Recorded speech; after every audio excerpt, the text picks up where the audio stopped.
Welcome to Lesson 1 of Next Level Leadership Services Career Advancement Masterclass. I am Chris Koska, and I'm so appreciative of the trust that you have placed in me. I'm going to do everything that I can to help you get that job that you've been dreaming about.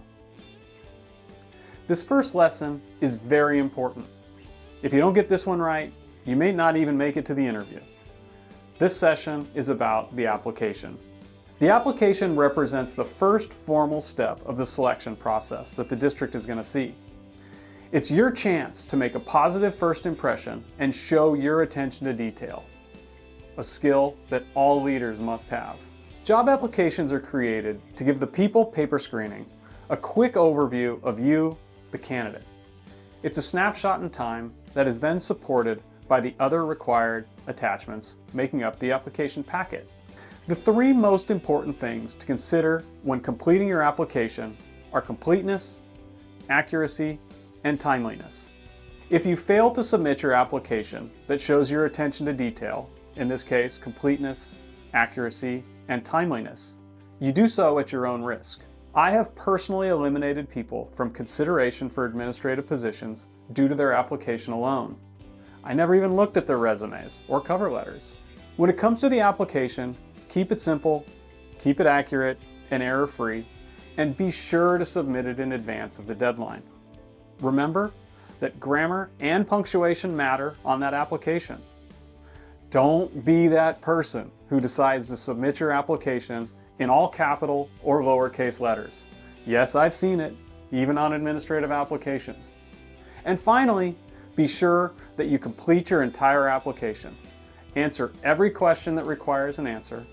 And if the application includes short answer questions, be sure to answer those questions as well. And please don't wait until the last minute to realize that you have questions to answer. Regardless of your prowess as a writer, a typist, and an editor, I strongly suggest having someone proofread your application. This is going to be a mantra that you hear again and again throughout this course. Another set of eyes will help you see the errors that you sometimes don't see in your own work. Remember that asking for help is a sign of strength that all leaders need. Now I'm going to shift gears a little bit.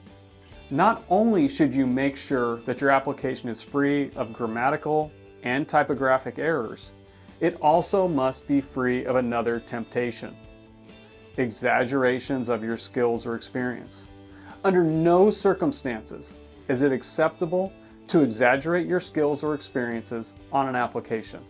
There is great risk to this, and there is very little potential reward.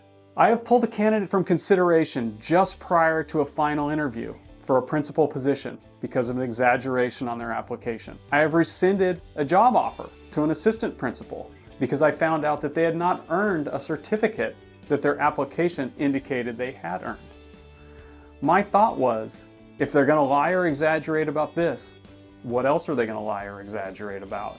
And the saddest thing was that the exaggerations on their applications were insufficient to make a positive difference in the application process. But they were sufficient enough for me to eliminate them from consideration. Please do yourself a favor and do not give in to this temptation.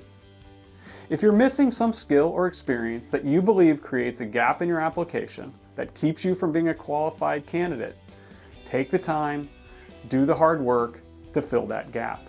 Do not exaggerate about it anywhere in the application process.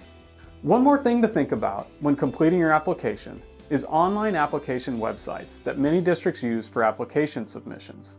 These websites are convenient and they have many benefits. They often maintain a candidate's historical application that can be easily updated through time. They also hold on to that information that can become out of date if you're not careful. This out-of-date information can then be confusing to the paper screener. If you're using one of these websites and you want to ensure your application is up to date, I strongly recommend a two-step approach. First step, print your application when it's ready and proofread it from the printed version. Second step, yep, you guessed it, be confident enough to have a trusted member of your network take a look at it. Again, asking for help is a sign of strength and not a sign of weakness, and I will keep beating this drum. All right, Now you're ready to nail the application? Let's move on to your resume.